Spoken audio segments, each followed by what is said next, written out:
In Louisiana Creole, we don't use suffixes. What this means is we don't add to a word to give it a tense. In English, we would say walk for present tense and then say walked. We would add ed at the end for past tense.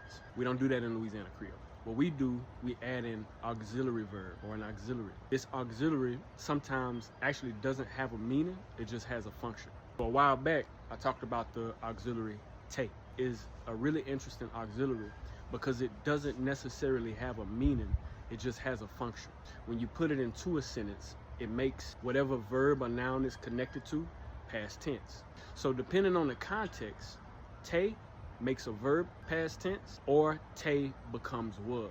That's an interesting feature of Louisiana Creole that I think is really functional. But today, I want to talk about another auxiliary since we already talked about te sometimes past. This auxiliary is the future marker. When we speak English and we begin to learn Louisiana Creole, we have this tendency to throw a lot of extra words that are not needed in Louisiana Creole. So when we say something will be in Louisiana Creole, one way that you could say that is va det, which is literally will and then be. But a more functional word that you could use is sa.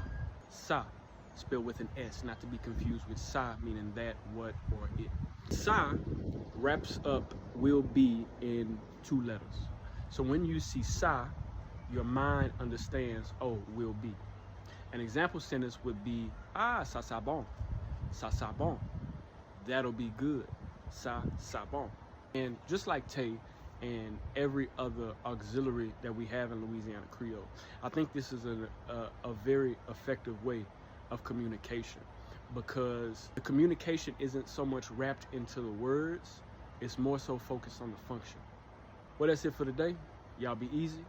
And remember, learning Louisiana Creole does not just connect you to Louisiana, but the Creole speaking world. Shalom.